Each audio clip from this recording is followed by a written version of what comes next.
대구 경북 브리핑입니다. 대구시와 경상북도 한국무역협회 대구 경북 지역본부가 제60회 대구 경북 무역의 날 기념식을 개최했습니다. 올해 수출탑은 대구 58개, 경북 74개 기업이 수상했고 정부 수출 유공자로 26명이 수상의 영광을 안았습니다.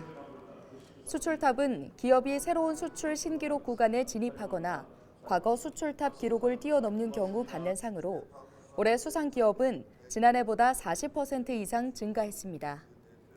무역의 날은 1년간 기업들의 노고를 위로하고 신생 수출 기업을 찾아 격려하는 자리로 매년 개최되고 있습니다.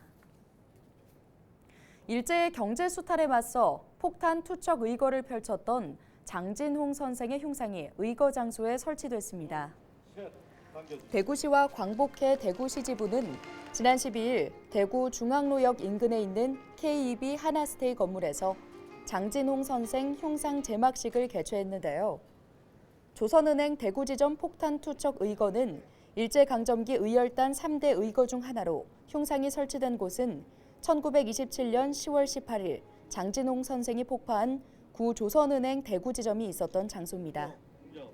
1929년 일본에서 체포된 선생은 이후 대구 형무소에서 스스로 자결해 순국했습니다. 1962년 정부로부터 공훈을 인정받아 건국 훈장 독립장에 추서됐습니다. 13일 오전 0시 50분쯤 경산시 상방동의 한 중고등학교 기숙사에서 화재가 발생했습니다. 이 불로 10대 여학생 2명이 연기를 마셔 병원으로 옮겨졌고 불씨는 자연 소화됐습니다. 재산 피해는 없었습니다.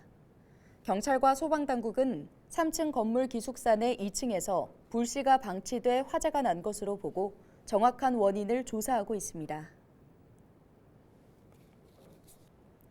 12월 중순이라고는 믿기지 않을 날씨 때문에 이게 무슨 일인가 싶죠? 이렇게 이상 기온이 이어지면서 기후변화의 심각성을 피부로 느끼는 사람들이 늘고 있습니다. 하지만 이런 상황 속에서 한국의 올해 기후변화 대응 순위가 지난해보다 4계단 떨어져 67개국 중 64위를 기록했다는 국제적인 평가가 나왔습니다. 기후변화 대응 지수는 각 나라의 온실가스 배출량과 에너지 사용량, 재생에너지 사용, 기후정책 등 4개 분야의 성과를 계량화한 것인데요. 기후변화 대응 순위에서 하위권을 기록한 건 2030년 재생에너지 발전 비중 목표를 30.2%에서 21.6%로 축소한 영향이 컸습니다. 사실 우리나라는 얼마 전에도 불명예 상을 받은 적이 있는데요. 기후행동 네트워크로부터 기후 대응 진전을 막는 나라가 받는 오늘의 화석상을 받았습니다. 기후위험은 세계 경제는 물론 금융시장에서도 중요한 이슈입니다.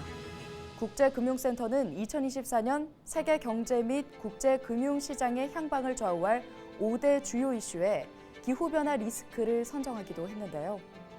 정부와 국회는 기후위기 대응에 주도적으로 나서 재생에너지 확대를 돕고 기후변화에 과감한 대응을 보여야 할 시점입니다.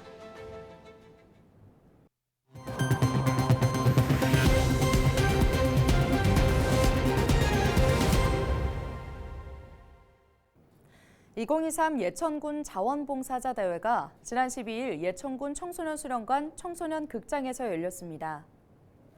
이번 행사는 올해 수해로 희생되신 분들에 대한 묵념을 시작으로 예천군 자원봉사 활성화에 기여한 유공자에 대한 포상, 자원봉사 이야기 발표, 자원봉사자의 다짐 선서 순으로 진행됐습니다.